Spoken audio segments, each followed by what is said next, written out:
बिस्मिल्लाहिर्रहमानिर्रहीम in the name of Allah the most gracious the most merciful. Dear viewers, आज हम basic grammar में lecture number 14 को discuss करने जा रहे हैं और हमारा टॉपिक होगा जेरेंड्स एंड इन्फिनेटिव्स। आज का हमारा बहुत इंपॉर्टेंट टॉपिक है जेरेंड्स एंड इन्फिनेटिव। ये क्या होते हैं, इस दोनों में क्या फ़र्क है और इनका क्या इस्तेमाल है, ये भी हमारा जो है वो लेक्चर दो हिस्सों में मुश्तमिल होगा, 14A और 14B, क्योंकि ये जो है टॉपिक जेरेंड्स जो है दो हिस्सों में हम कवर करेंगे। सो आइए बात करते हैं कि those verbs can take gerunds after them. आइए ज़रा उन वर्ब्स की एक लिस्ट देख लेते हैं। ये देखिए, इस कॉलम में जो वर्ब्स लिखे हुए हैं, enjoys, finish, quit, put off, postpone, ये जो 5 वर्ब हैं बिलखुसूस, इनके बाद जो है वो जेरेंड आ सकता है। मैं पहले जेरेंड बताऊं आपको कि जेरेंड जब वर्ब को बतौर नाउन इस्तेमाल किया जाए, when we use verb like a noun as a noun, so it is called gerund. जब हम वर्ब को बतौर नाउन यूज़ करते हैं तो ये जेरेंड कहलाता है। अमूमन हमने देखा है कि आईएनजी वाली फॉर्म, जैसे प्ले से प्लेइंग, इसी तरह आप देख सकते हैं स्मोकिंग आईएनजी पर ख़त्म हुआ, क्लीनिंग आईएनजी पर ख़त्म हुआ, हैविंग आईएनजी पर ख़त्म हुआ। इसी तरह ये डूइंग जो लिखा हुआ है, this is also called gerund. आइए जुमलों को देखते हैं।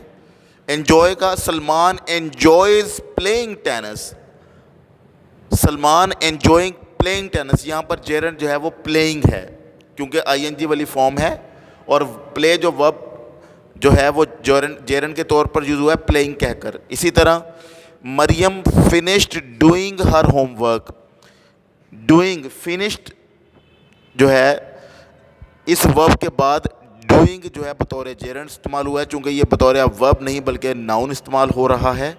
इसी तरह नेक्स्ट सेंटेंस में Jamil has quit smoking, quit जो है वो वर्ब है और इसके बाद जो है वो जेरेंड आ रहा है, यानी कि स्मोकिंग बतौर वर्ब नहीं बल्कि बतौर नाउन इस्तेमाल हो रहा है। That is why we call it gerund. इसी तरह Pasha always puts off cleaning his room, ये एक जायद लिखा है, cleaning, puts off cleaning his room. तो हम देखेंगे कि पुट्स ऑफ के बाद जो ये वर्ब क्लीनिंग है, ये बतौर वर्ब नहीं बतौर नाउन है, इसलिए इसको हम जेरेंड कहेंगे। और आखिरी में देखिएगा, we postponed having the picnic, postpone इस वर्ब के बाद ये हैविंग बतौर वर्ब नहीं बल्कि बतौर आईएनजी लगाकर ये जेरेंड के शुमाल हुआ है। एक दफ़ा फिर ज़रा इन लिस्ट की देखें। जेरेंड प्लेइंग अमूमन ये वर्ब होता है, लेकिन यहाँ पर ये बतौर नाउन इस्तेमाल हो रहा है। डूइंग बतौर वर्ब होता है, लेकिन यहाँ पर ये बतौर नाउन इस्तेमाल हो रहा है। स्मोकिंग वर्ब होता है, लेकिन ये बतौर नाउन इस्तेमाल हो रहा है। क्लीनिंग वर्ब होता है, लेकिन ये बतौर नाउन इस्तेमाल हो रहा है। इसी तरह हैविंग वर्ब होता है, लेकिन ये बतौर नाउन इस्तेमाल हो रहा है। और यहाँ पर ये भी बात करते हैं चलें कि आईएनजी लगकर प्ले वर्ब की पहली फॉर्म के साथ अगर हम आईएनजी लगा देते हैं तो उसको हम कहते हैं प्रेजेंट पार्टिसिपल। जी, प्रेजेंट पार्टिसिपल यानी कि फोर्थ फॉर्म ऑफ वर्ब। लेकिन यहाँ पर ये प्रेजेंट पार्टिसिपल नहीं बल्कि जेरेंड हैं, चूँकि ये वर्ब जो है वो बतौर नाउन इस्तेमाल हो रहे हैं। यही फ़र्क आपने देख रहे हैं। अक्सर स्टूडेंट्स इसी बात में कंफ्यूज रहते हैं कि प्रेजेंट पार्टिसिपल यानी कि फोर्थ फॉर्म ऑफ वर्ब और जेरेंड में फ़र्क है क्या। तो फ़र्क बुनियादी यही है, दोनों में आईएनजी लगा हुआ हो सकता है, लेकिन फ़र्क बुनियादी ये है कि जेरेंड में वर्ब बतौर नाउन इस्तेमाल होता है, जबकि प्रेजेंट पार्टिसिपल में आईएनजी वाली फॉर्म वाला जो वर्ब है वो बतौर वर्ब इस्तेमाल होता है, जो कि हम प्रेजेंट कॉन्टिन्यूस में, पास्ट कॉन्टिन्यूस में, फ्यूचर कॉन्टिन्यूस वगैरह में इस्तेमाल करते हैं। आइए अब चलते हैं इन्फिनेटिव्स की तरफ। तो पहले इन्फिनेटिव्स की बात कर लें। जब भी जब टू के साथ फर्स्ट फॉर्म ऑफ वर्ब हम यूज़ करें, to plus first form of verb combination को इन्फिनेटिव्स कहते हैं। तो ये जो वर्ब की एक लिस्ट है, जैसे hope, expect, intend, plan, mean, इनके बाद यानी कि ये verb, these verbs can take infinitive after them, इनके बाद आप इस लिस्ट को नोट कर लीजिए। अगेन मैं रिपीट करता हूँ, hope, expect, intend, plan, mean, इस लिस्ट के बाद जो है हम जो यूज़ करते हैं वो इन्फिनेटिव हम कर सकते हैं यूज़। और मैंने आपको जैसे पहले बताया कि इन्फिनेटिव होता क्या है, to plus first form verb, जैसे to go, to play, to come, to read, to write, all these are infinitives. आइए इन को जुमलों में देखते हैं। Hope, I hope to learn, अब ये टू लर्न जो है ये इन्फिनेटिव है, आई होप टू लर्न जेरेंट्स।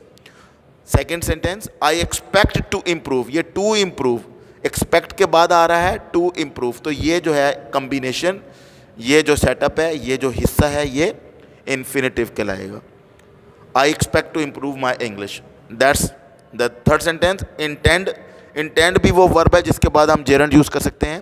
तो आइए देखते हैं, महक इज़ इंटेंडिंग टू गो, अब ये टू गो जो है, टू गो ये इन्फिनेटिव है। नेक्स्ट, प्लान का, सारा प्लान्स टू अटेंड कॉलेज, ये प्लान जो है वो वर्ब है जिसके बाद हम इन्फिनेटिव लगा सकते हैं, तो टू अटेंड जो है इन्फिनेटिव है। ही मेंट टू से डियर नॉट डियर, डियर के स्पेलिंग में फ़र्क है, आप देख सकते हैं, DEAR और DEER। तो मेंट के बाद फर्स्ट फॉर्म टू के, मेंट के बाद टू प्लस से कहा गया यानी कि इन्फिनेटिव लगाया है। तो ये वो लिस्ट थी कि जिन वर्ब्स के बाद हमने इन्फिनेटिव यूज़ किया। और मैं पहले भी बता चुका हूँ कि इन्फिनेटिव क्या है, to plus first form of verb का कम्बिनेशन। तो ये था आज का हमारा टॉपिक जिसमें हमने जेरेंट को और इन्फिनेटिव को डिस्कस किया। लेक्चर नंबर 14 मैं यहाँ पर लिख देता हूँ आपकी वजाहत के लिए कि ये 14A है हमारा लेक्चर, और जब इसकी एग्जांपल्स आएंगी, इनका यूज़ आएगा, क्वेश्चंस डेवलप होंगे, तो वो 14B कर लेंगे ताकि आप उसको उसके साथ कोरिलेट कर सकें, मिला सकें, उसको मिलाकर समझ सकें। तो ये this was very important topic regarding gerunds and infinitive. I hope you would be understanding it. लेकिन फिर भी आपके ज़हन में क्यूरी हो तो आप जो है मुझे अपने कमेंट में फीडबैक दे सकते हैं। Thank you very much. This was Absar Ahmed on YouTube channel. Please take care of yourself and the people you're around. Allah Hafiz.